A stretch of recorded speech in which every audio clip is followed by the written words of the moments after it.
Welcome to the Texas Authors Institute TV show, produced by B Alan Bourgeois for the Texas Authors Institute of History, Incorporated, copyright 2024. If you would like to become a sponsor of our show and help us produce great content, please email us at texasauthors@outlook.com. If you would like to be on the show as a Texas author, please email us at texasauthors@outlook.com for more information. Music is Frolic of Words, created for Texas Authors Institute by Happy Fellows. Thank you for watching the Texas Authors Institute of History show with your host, B Alan Bourgeois. Hi, and welcome to an edition of the Texas Authors Institute of History TV podcast. Today we have Barth with us. We're going to let him say his official name and then the name he likes to be called, because it is one of those names. He's new to Texas, and we'll talk about that shortly here. So welcome, Barth. How are you? I'm all right, Sir Alan, and I hope you are comfortable with me calling you that name. Not a problem. So let's start with your name. So you have your African name. Please say it. Okay, my full name is actually Bartholomew Chizoba Akpah. Bartholomew Chizoba Akpah. But then I write with a pen name Barth Akpah. But for most of my scholarly works, I bear the name Bartholomew Chizoba Akpah. Okay, and we're going to show how you are listed as your pen name on here as well and stuff, so people are able to find you. So you are a poet. So let's start with that. How did you become a poet? What motivated you to become a poet? Well, a lot of things, because the society where I grew up is such that I can easily call it a poetic society, where you have an array of events happening here and there. In a situation where you wake up in the morning, you think that's a breaking news. Before you know it, that news is broken again, and then you have breaking news upon breaking news, and then it's such that you can't but begin at some point to ask yourself that I think the best you can do as a writer is to get all these things documented in writings. And of course, I got motivated by my exposure to literature, especially when I was in the secondary school. My then literature and English teacher, Mr. Luby, yes, I can still remember him, was such a fantastic teacher. And then he exposed us to the rudiments of literature. And then it was then I was exposed to the poets of, the poetry of famous poets, the likes of Pablo Neruda, William Shakespeare, of course, our own Wole Soyinka, J.P. Clark, Kofi Awoonor, and, a whole lot. And then when I got into the university, I just realized that, with a lot of poets that I have as my lecturers, I quickly, align my thoughts with them. And then I also started documenting, those poetic events in my writings. And that's it. So from those writings and all those events going on and stuff, you have actually two books. The latest one, if I'm correct, is How Does the Rain Sound? So tell me a bit about that, how that one came together and the history of it. Oh, How Does the Rain Sound? It's a book, a collection of poems that, in fact, the title alone has dual signification, because if you look at the rain can actually symbolize something which is very, very good. It can represent fortune.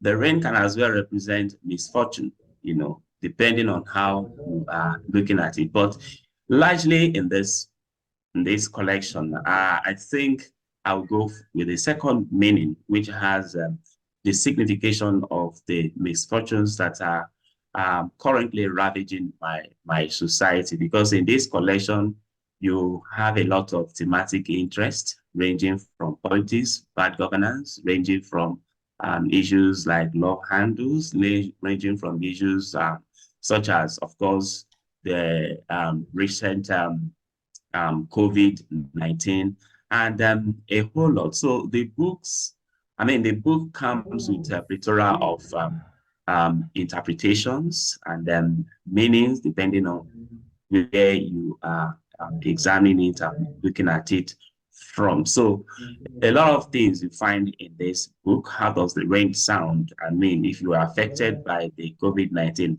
how was your experience? That experience represent rain, and how did you, managed to overcome that experience, especially if you are a victim. If you are a citizen from Africa, Nigeria specifically, and then you were affected by the misgovernance in the society, how does it affect you? If you are once in a love tangle, and was it all a sweet stay and all that? So it's just a whole lot. It's just a whole lot that inspired the writing of this book. So in doing your book, I'm assuming while you're talking about COVID and current things, and the book came out in 2023, you actually spent a lot of time creating the poems beyond just the COVID. How long did it actually take you to pull this manuscript together?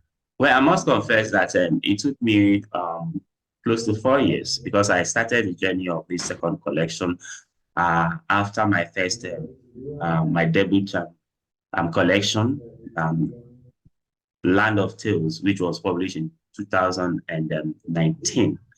And so since that time, I have been trying to document events that affect me in the society or affect the common people in the society. And it was along that that era that the COVID-19 also broke out. And of course, as a writer, and then as a conscience of the society, I also have to bring that to bear in this writing.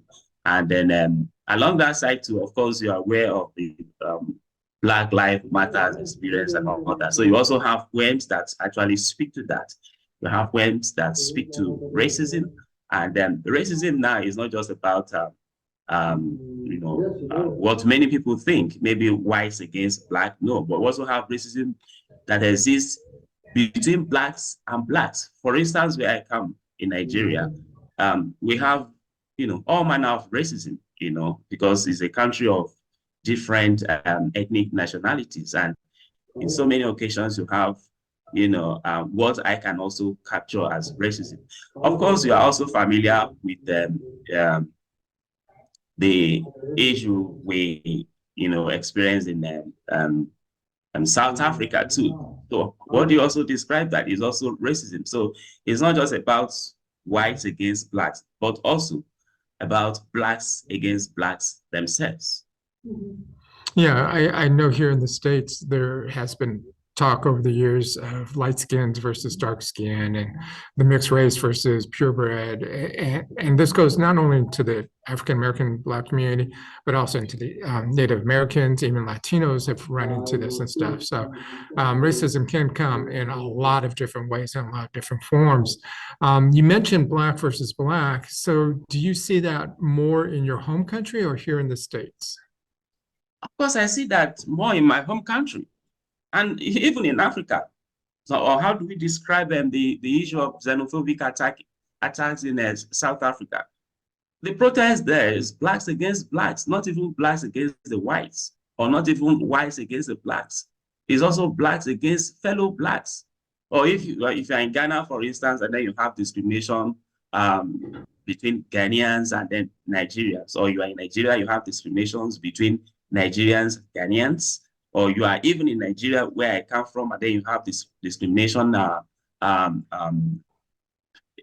between the Yoruba ethnic nationalities and then the Igbo ethnic nationality, or the Hausa ethnic nationality and the Fulani, or the Fulani Hausa versus Igbo or Yoruba. All this manner of discriminations, for me, I see them as racism. So I think it occurs more in my country, rather than having it, the whites against blacks and all that. Of course, we cannot take away that historical experience of the slave trade experience, and then the majority blacks being subdued by the wives in places like South Africa and whatever. But these are years ago. And I've also come to realize that virtually all countries on the planet Earth were at some point subdued, you know. But I think we have to get away with all that and then I'll forge ahead. But even as I speak to you now, you still have this, racism, hatred, discriminations among Blacks, So it's something that is very, very common where I come from, and is quite lamentable. Well, we're at a point, unfortunately, we do need to stop for this segment. But when we come back, I'd like for you to read from your book, one of your poems and stuff. But we'll come back after the short break and we'll talk more with Barth. Thanks. Embark on a literary journey beyond boundaries. Ready to revolutionize your author journey in the metaverse? Top 10 Ways Authors Can Embrace the Metaverse and Prepare for a Metaverse Bookstore is your guide to transforming authorship. Immerse in three-dimensional spaces, host virtual book launches and signings, use augmented reality for interactive book covers, collaborate with metaverse bookstores, create immersive reading experiences, and invest in virtual reality author platforms. Tokenize your creations with blockchain and NFTs, join metaverse writing communities, and stay adaptable to technological advances. Elevate your storytelling and thrive in the metaverse. Get your copy and unlock the future of authorship. Available in print, ebook, and audiobook. Join Texas filmmakers to the first Lone Star Festival of Film on June 1, 2024, in Seguin, Texas. Learn more about this event and what films will be shown at LoneStarFestival.fun. Each and every one of us has a mission in life. Mine is to help people laugh through the good times and the bad. My name is Charlotte Canyon, and I'm an author, a speaker, and a host on Indie Beacon Radio. If you need me to speak at an event or autograph my book, you can contact me at charlotte@charlottecanyon.com. Thank you, and have a blessed day. Texas Authors Institute of History is not only a nonprofit museum for Texas authors, TAIH is also a place where authors can learn about publishing and book marketing. Check out our new magazine, the Texas Authors Magazine, available for free at texasauthors.institute today. Thank you for watching the Texas Authors Institute of History show with your host, B Alan Bourgeois. And welcome back. This is your host, B Alan Bourgeois. We are on the Texas Authors podcast, Texas Authors History. Let me start that again. And welcome back. This is your host, B Alan Bourgeois. We are at the Texas Authors Institute of History Authors Podcast program. And I have with me Barth, who is a poet who's moved to Texas recently and still goes back and forth to his home country, Nigeria. Barth, in the last section, we were talking about your book, The Sound of Rain, and I'd like for you to take a moment and read a poem from that for our audience. Would you please? Okay, thank you very much. Of course, we just concluded our discussion on racism before we went on break. So I would like to read one of those poems that actually addresses such. And the title of this poem is Decay Legs in the South of Africa. Normally, where I come from, when you say somebody has K leg, it means that the structure of such an individual, I mean, the two legs are somehow somewhat not well positioned, and then I just have to provide them this little meaning so that I can help to provide them, offer insight into the interpretation of the poem. So I read, 9:45 p.m., September 19, 2019, air peace brought us home. That night, we yelled at the fate that drew us offshore. It was the salty anecdotes of wayfarers doomed by case-hardened gutter's knives in the land of Madiba. That name, his eyes already closed against the curse of the earth, which held him bound that defiant island called Robin for years. I spoke to God about why blacks turned whites and had raised against themselves. God stared at me in silence while I prayed for an answer, even though the answer lay speechless on my palms. I inhale the air with the still smell of the night when Johannesburg's trees suddenly become orphans of their bustling breath like Oshodi in the heat of COVID. Alas, his voice roared into my dream and he spoke, O ye mortals of dust, you seek freedom to taste sorrow and love for hate, and I gave you a voice to plant your dream. Watch it grow to your taste.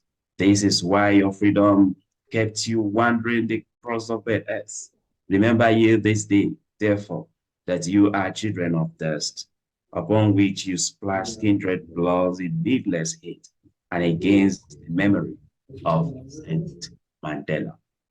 And okay, that's when. And then, if you permit me, I would just like to say a few words on this poem. This poem was written during the peak of xenophobic attacks in South Africa, where a lot of Nigerians, Zambians, Zimbabweans, who are also blacks, were beaten and then chased out of the country. And then you have this airline, Airpeace, owned by a Nigerian who at that moment had to offer his plane so that a lot of Nigerians, could be brought back to the country. And then, he did that successfully. And then it was something that stirred a lot of arguments among Nigerians that why should this happen? And I must also admit that we have a lot of Black South Africans who are not really, really happy with what their fellow Blacks are doing or did against their fellow Blacks. We have people like that who were not really, really happy. They were all over the social media campaigning that, oh, we need to stop this racism against our fellow Blacks and what have you. But the truth of it is that it does exist. It does exist. And that was what actually inspired my writing of this poem. Well, thank you for sharing that. And that's not an easy subject to discuss, no doubt. But at the same time, I do want to talk about your other book, your first book that came out. No, excuse me there. This one is The Land of Tales. Give me some feedback or understanding of what that one is about and what brought you to create that first edition. Oh, in summary, the title alone is also metaphoric. The land here refers to my homeland, I mean Nigeria. And Nigeria, of course, is a blessed nation. I must admit that. It's a country that is highly blessed with a lot of natural resources. And of course, human resources. You have the oil-rich region in the Niger Delta.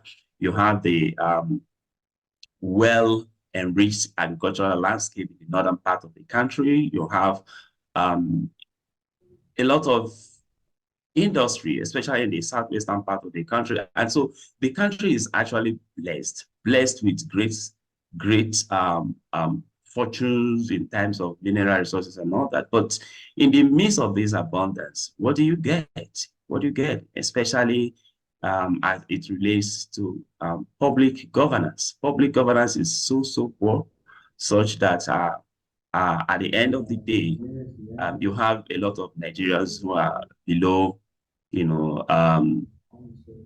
they are down the poverty line, which is not encouraging. And it's such that, is a country that you have both the good, the bad, the ugly. So you have all manner of tales.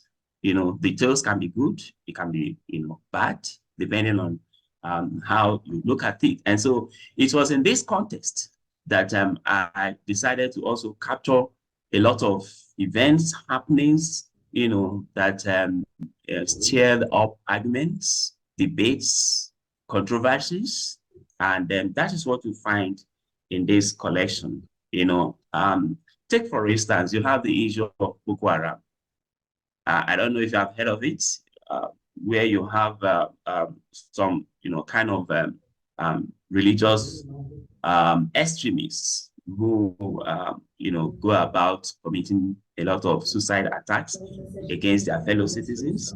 I don't know if you're also aware of the current kidnapping rate that is going on in the country. And so is something that is quite deafening, something that's quite lamentable. And the same thing with also the kind of electoral fraud that we have in the country, where, for instance, you can say that, okay, that the masses choice, I mean, their choices are represented on the day when they go out to cast their vote. Most times you have a lot of election rigging and all that. So it's just a country that is full of tales. But even in the midst of that, you have quite a lot of Nigerians who are doing well for themselves, who are doing well for the country, and they are scattered around the globe, around the country, around nations, even beyond Nigeria. So we also have such tales, people who are actually representing us very, very well, especially those in the entertainment industry. Professionals in the field of education, engineering, doing well in America, in the UK, and even back home. But the truth of it is that these individuals are usually overshadowed by our political class, who I can really say are not really giving us the dividends of democracy, which we require to make a meaningful life. They are not utilizing the fortunes of the resources of the country in favor of the general masses. And that is what you find in this collection. So with that, unfortunately, we've run out of time for this segment, but I do want to come back and talk to you in reference to the other book, your newest project that you're working on, and we'll be back in just a moment. Immerse yourself in the world of audiobooks with Top 10 Reasons Authors Should Create Audiobooks. This guide unlocks key advantages, from expanding your audience reach to ensuring accessibility for all. Dive into multitasking convenience, forge emotional connections, and break language barriers for global appeal.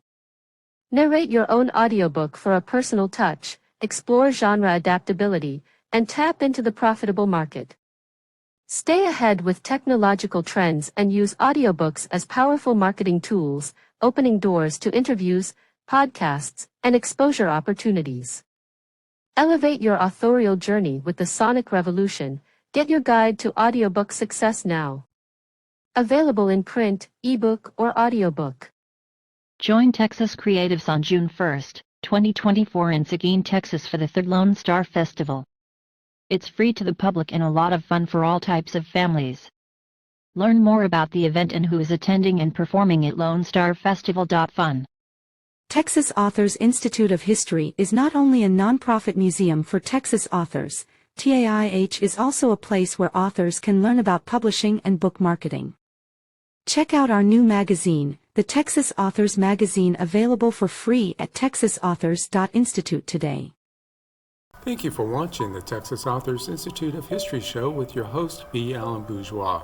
And welcome back. This is your host, B Alan Bourgeois. We are on the Texas Authors Institute of History's podcast, talking with a new Texas author, Barth, and welcome back. So we've talked about your first two books, The Sound of Rain and Tales of the Land, but you're also working on a new project. And if I'm correct, based on everything else you've done, this one as well will be about your homeland and this political struggles and things of that going on. Is that correct? You're correct. You're correct. But then it's an edited book. It's a collection of essays written by lecturers in universities, and then these essays address issues concerning gender consciousness, concerning trauma, dissidence, and a whole lot. And altogether, we've got about 14 of such wonderful essays that I think the public will enjoy reading, because it touches on different areas of thematic interest. So scholars in the university will find it very interesting. Students of literature will enjoy it because it will introduce them to Nigerian literature, Nigerian poetry specifically. Nigeria is a country that is blessed with a lot of writers, especially poets. But the gap that this this book project seeks to fill is to have a critical engagement of what these poets are writing. You know, because it's not just enough for you to say, okay, you want to buy a book and read a book, but how many people, have taken their time to do a critical analysis of what you have written. So in this instance, we have university scholars based in Nigeria and also abroad who have taken their time to examine critically, collections of poetry written by young Nigerian poets. By the grace of God, I'm just one of them. There are a lot of, young Nigerian poets out there, the likes of Ndubisi Martins. And I need to stop you there because we're almost out of time, and I hate to run out of time. So what I would like to do at this moment is for you to tell people how they can learn about your books. Do you have a website, a social media, things of that nature? Okay, my books can be found on Amazon. Just Google the name Barth Akpah. You'll find the two books on Amazon. You can easily buy it there, and then buy those books there. And then you also have Barnes and Nobles. It's also available on Barnes and Nobles. You can actually purchase the book from there. And then you can also link up with me on social media on Facebook. I be Bartholomew Akpah or Barth Akpah. And if you want to have a private discussion with me as regards how you can get the book, you can reach out to me, and then we'll find a way of getting it across to you. Thank you, sir. The time does fly, as you can see. But I do want to encourage people to reach out to him. All that information, of course, is going to be shown on the screen for you. And if you have any questions, he will be more than glad to help you. Thank you very much for being with us, and we do wish you the best of luck. Thank you very much. Welcome to the Texas Authors Institute TV show, produced by B Alan Bourgeois for the Texas Authors Institute of History, Incorporated, copyright 2024. If you would like to become a sponsor of our show and help us produce great content, please email us at texasauthors@outlook.com. If you would like to be on the show as a Texas author, please email us at texasauthors@outlook.com for more information. Music is Frolic of Words, created for Texas Authors Institute by Happy